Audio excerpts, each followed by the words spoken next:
It's still loading.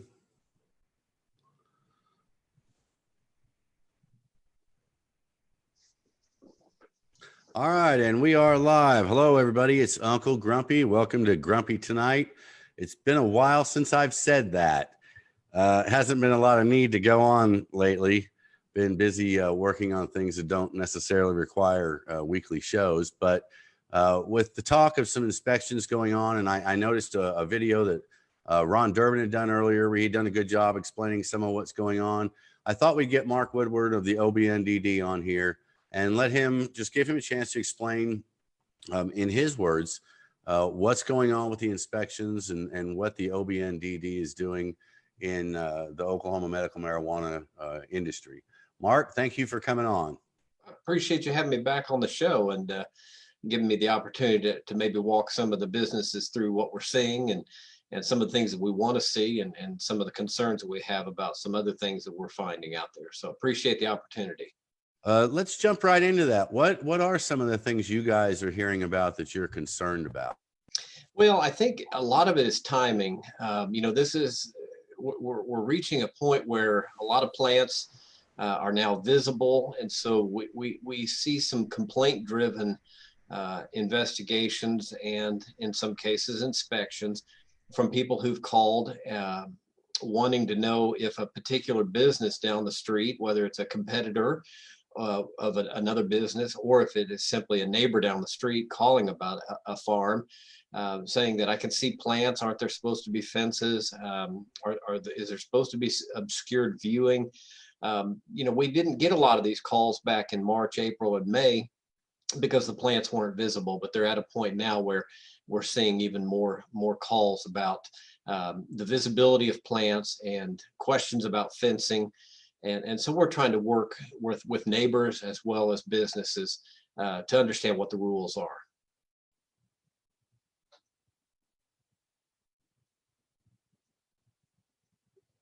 Chris, I've lost your audio. All right, can you hear me? Okay, I've got to shorten the wire here and I bumped it and it turned the mute on. That's okay. So about the fencing, I'm going to ask you, neighbors are calling and saying they can see the plants and I guess you're finding in some areas they don't have adequate fencing, but is it that they don't have adequate fencing or that the say the property is shaped in such a way that they can see over the fence and they expect it to be hidden regardless of what it takes to hide that? I'm not aware of too many complaints about the fence not being tall enough. It's typically that there's no fence at all. And so those are some of the ones that we're looking at. There have been a few that we've talked to the owners about where the fence was the correct height, which is 8 feet, but it had to have some type of slats or something that would obscure the view, as the wording says, cannot be easily viewed.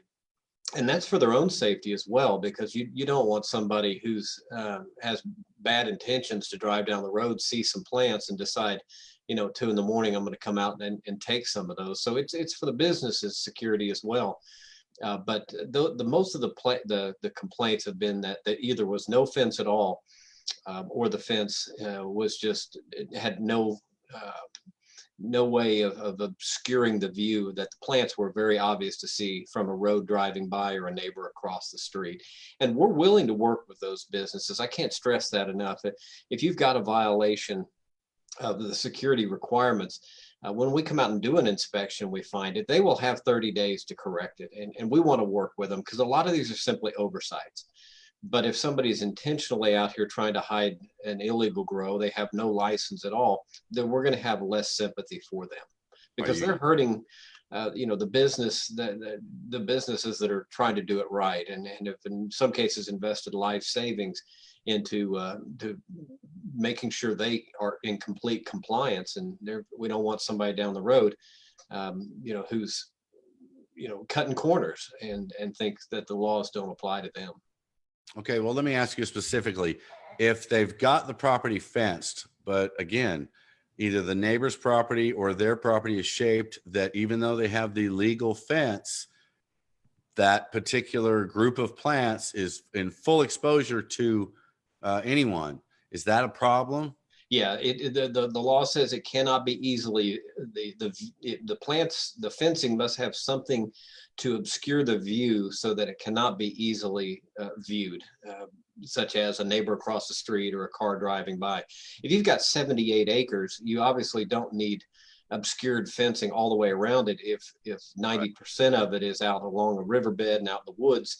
But if there is a road across that goes by the front of the farm, for example, or a neighbor across the street, they should not be able to easily just look right out the door and see, 9 or 90 acres of marijuana plants. Those would need to be obscured from those areas where it can be viewed by somebody from the public. Okay. Let me ask you, Deb Holden has sent a question asking about the Moon Mix recall. And she's wondering, is there a way for patients to check and see, to verify any testing done by any particular grow or company or anything like that? Is there a way for us to also find out when something like this is, when something like this happens a little sooner before it gets out on the market? Well, typically a couple of things would happen. The laboratory should notify the dispensary or the producer or the grower immediately, and there should be a recall made, and that would be that can be done through the media as well as the owners of the dispensary or whoever's selling it to take that upon themselves to notify customers that a particular product is unsafe. Similar to the way we would do it now if say it was a recall of hamburger meat by a producing a pork producer or meat producer. But as far as getting test results, you could also ask the dispensary wherever they're purchasing it from. They have every right to do that and say, before I buy this, I'd like to see, do you have the lab results so I can see, verify, that it doesn't have pesticides, metals, or molds that exceed the hazardous levels, as well as to verify what is the THC levels. Those should be readily retrievable by patients when they go to dispensaries. I think they have every right to ask for that. And while it may not be under the umbrella of the OBNDD, do you have any understanding that you could explain to us as to how that particular brand or that particular batch of that brand ended up on the shelves? Because you said yourself, it should have, when it failed the test, they should have been notified right away that it failed the test. Well, that's supposed to be done before it gets to the market. So how did this product, if you know, end up on the market? Right. And in this particular case, I don't know, and I know they're looking into it, but I know that there have been instances where sometimes the lab results, it may be errors. And again, this is people within the marijuana industry themselves saying that sometimes it's errors in how the lab processed the particular samples that were submitted. There have been, and I can't say that here in Oklahoma, but just instances around the country where certain laboratories were cooking the book, so to speak. They basically would print out a lab result, whatever the person submitting the sample wanted it to say. Now, I don't think that there's necessarily anything wrong has happened here in Oklahoma, but they're going to look into that. But there could be a number of reasons why lab results are not what they show. That's why they oftentimes have recommended have a couple of different labs do the testing. And there's also going to be a state lab to do independent third-party verification at some point, hopefully here in the near future, so that the state can also take samples and verify that the lab results that these commercial labs are doing matches what the state laboratory says. So that will create another level of protection for the public. Okay, let's see. I got a question here. Let me read it real quick. Oh, well, that I think is an OBND, or I mean, OMA question. They want to know how many feet away from a physical grower, a dispensary, or a processor can you smoke cannabis? Yeah, that would really be outside of our lane. Certainly not in the public. Again, the easiest way to explain it would be, same with public intoxication. If you couldn't sit there and drink a beer out in the public, they shouldn't be consuming the marijuana. They could be looking at types of citations with that. But as far as being able to point to a specific citation in the state law, I couldn't do that. Okay, you mentioned earlier about the bad actors. I wonder if you could fill us in on the kind of traffic the OBNDD is seeing as far as any interference from out of state still within our industry. Well, let me first of all just stress that we're looking at in the neighborhood of about 8,000 businesses that are licensed with OMMA and OBN and conservatively, and the majority are doing everything right. With that being said, we have had some so-called bad actors that we have investigated, have shut down, and we are going to be charging because either they never had a license or it was expired and they made no effort to renew it. Now, we're not talking about somebody who accidentally didn't realize it expired and it's been expired for 30 days. We will work with those people, but there's some who made absolutely no effort to even get licensed in the state of Oklahoma, either with OBN or OMMA. And that's one issue that we have. We've seen some where there's issues regarding ownership, that it would appear, and again, most of the businesses are doing everything right, and it's very clear to see the ownership and follow the trail. But there have been some that it's almost like a shell game where one person claims ownership, and then you start looking at it, and then it's under somebody else's name, and the more you investigate, you start to realize this person didn't even know that there was a business and their name was on any of the paperwork. And so that's a concern, that there are some people that are coming to Oklahoma and they're trying they're coming from other states, and they're taking advantage of what we're doing here in Oklahoma. And we've got a thriving business, and there's so many of them out there that they think there's too many, they'll never find me, I'll fly under the radar if I just fill out some paperwork and throw some names on there. And I assure you, they will be caught. And those are the ones that we don't want giving Oklahoma a bad reputation. We don't want Oklahoma to be seen as the place as a safe haven for frustrated growers in California or Oregon or Michigan to come to Oklahoma and set up shop because they think Oklahoma's not going to pay attention to what's going on. That's absolutely not the case. So I'm curious, is things like ownership, is that under the purview of the OBNDD? Absolutely. If you get a license from us, you have an ownership form that you have to fill out, and so that we know who the owners are. And so again, we can go back and take action if necessary against not only the farm or the dispensary, but also the ownership, if somebody is violating the law. So absolutely, they have ownership paperwork, and we do backgrounds on them to make sure that they meet the state qualifications, including the no 5-year felony within 5 years, or any other type of charge within 2 years. So there is definitely an ownership paper trail that we rely on, so that we can verify who are the legitimate businesses from the ones who are basically criminal organizations, but they're trying to hide behind what looks to be on the surface legitimate paperwork.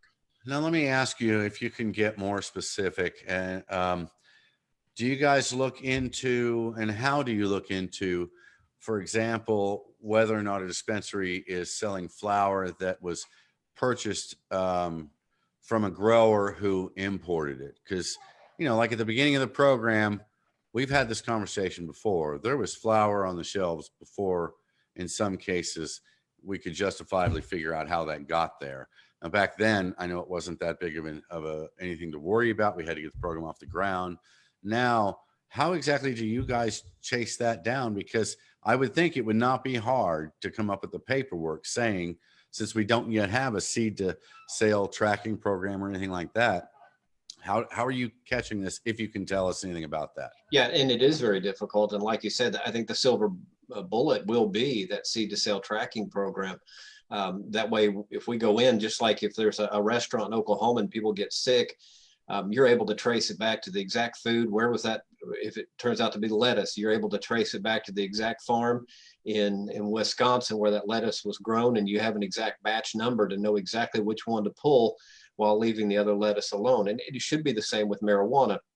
We're not there yet. And so at this point, when we do get complaints, and oftentimes it's OMMA first that will get a complaint that somebody is selling marijuana that came in out of state. You follow it as far as you can, and oftentimes it's a he said, and that can be very, very difficult. And oftentimes the marijuana is already gone by the time we would get to a location to be able to look into it. But yeah, as far as a paper trail, it's really non-existent right now. But again, that would be a very, very small percentage. The majority of them are doing it right, and they are keeping their own books that are probably even more accurate and reliable than anything we would ever ask, because they want to know where it came from, how much they're paying for it, and if they've got an issue, they want some recourse, the business themselves, to find out, you know, if I'm a dispensary and I'm selling something that's failing at a laboratory, and yet the processor grower's lab results said, oh, it's good stuff and perfectly safe, then that dispensary has some recourse if they can follow the trail. So most of the businesses are doing it right, and they want to make sure they don't lose customers because of somebody else, you know, falsifying some sort of lab results, or bringing in weed that couldn't pass inspection in some place like Nevada or Oregon. So what do you think the biggest violation you're seeing is? And you know, you've stated, and we acknowledge here that the majority of people here are doing this properly. Absolutely. But what we want to talk about is those that aren't.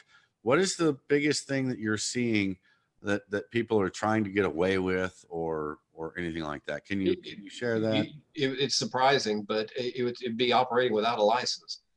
You would think, Really? if you're going to invest that kind of money into a storefront or a farm, you're going to spend the $2,500, which is a very small amount for a license in Oklahoma from OMMA, and $500 from the Bureau of Narcotics. When you're looking at $40,000 for a license in Michigan and other states, it's a very small price to pay when you're spending hundreds of thousands of dollars on equipment and land and other things. But operating without a license and not even making an effort, Chris, that's the key right there. It's not that they accidentally let it lapse, or they thought somebody else submitted the license. We'll work with those people, but they never. It's the ones that are making absolutely no effort to get a license, and they go out in a remote area and they just think nobody will realize what they're doing. Everybody's too busy in Oklahoma to even check, and that's simply not the case. We will absolutely check every one of them. Okay, but they're not doing that alone. How are they selling their product to a dispensary? How is a dispensary buying product from somebody without a license? Well, a lot of times we're not able to trace it that far. A lot of times we're still at finding the farm, and they have no license, and they're growing marijuana. They may not have even reached the point where they're ready to harvest and start selling it to a dispensary. I can name probably 3 or 4 just that we've done since April that we shut down, and we will be filing cultivation charges because they had complete growing operation and no license. So it wasn't that they just put some seeds in the ground and are working on a license. They had almost full mature plants. Okay, for $2,500, could there have been another? I'm curious. Could there have been another reason they weren't getting their license? Did they not qualify? Were they not residents of Oklahoma? That's why I think you hit it right there. I think some of it, when we look to find the residency, they start playing this pointing fingers. Well, I think this guy's the owner. Well, you go talk to that person. They say, well, no, the ownership group's actually this group of people. You need to go to talk to them, and they seem clueless. So there's a lot of passing the buck, and you really never get to the bottom of exactly what's going on in this organization. So you can kind of tell they just didn't want to get caught, and so they're just throwing some names out there to try to throw us off their track. Okay. And again, those are rare, very rare. Again, if you're talking about 6,600 licensed businesses that are growers, and we've shut down maybe 8 or 10 out of 6,600, again, that it is a very small percentage. Most are doing it right. That's pretty good odds, I think. So, with the recent talk out there about the inspections, I'm curious, had you guys taken a break because of the virus? Had you put everything on hold for a while and are now picking up back to full momentum again, or what's the sudden push? Well, most of it's complaint driven. Right now, the inspections that we're doing, it's typically because we got a tip from another grower or a neighbor or somebody of a possible illegal activity. So we're really, as far as just doing random inspections, the top priority right now are the complaint-driven inspections that we're doing to either verify or rule out that some type of an illegal activity may be happening. And if we do find a violation, then we want to investigate and find out, was this simply an oversight, or was this intentional criminal act by somebody who just made no effort whatsoever to go legal here in Oklahoma. Okay, well, what else would you like to tell us about what you guys are up to?